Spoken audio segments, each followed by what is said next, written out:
In my mind, I'm kind of just thinking to myself, like, what is happening here?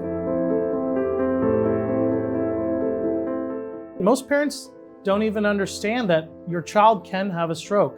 So even when there are obvious signs of stroke in a child, not only parents, but even medical professionals will fail to even imagine that that's what's happening.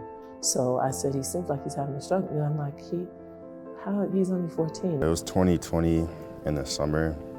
I was playing basketball with my friends, and one of my friends missed their shot and it hit me in the back of the head, like on my neck. Right after that happened, we knew something was wrong, called the ambulance. When Mekhi presented to the emergency room, he had significant disability.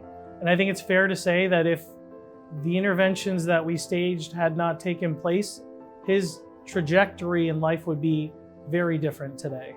What they had seen, I don't think that they hadn't seen it before. They just hadn't seen it before in a 14-year-old.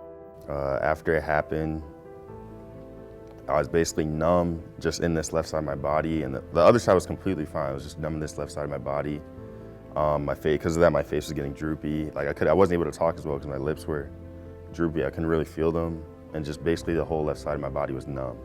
He was holding his arm, and he was holding the left side of his body. So yes, the right side is where he got hurt, but he's holding the left side of his body and his arm.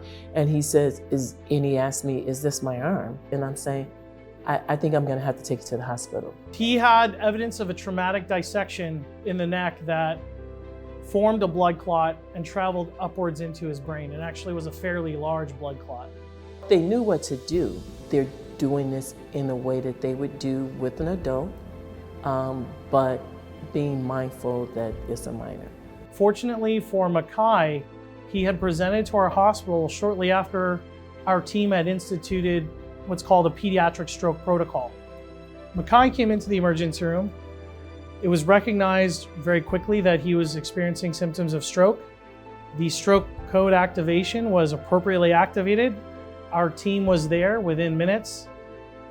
Mekhi was treated with clot melting therapy as well as mechanical thrombectomy. Within 10 hours, you could see that the next morning, like, wow, this young kid is really improving. I had memory therapy, speech therapy, and then actual physical therapy to help with the fine motor skills. His recovery was so rapid and so profound that he walked out of our hospital after 6 days. Being alive is lucky, but in the end, I was technically unlucky to be lucky.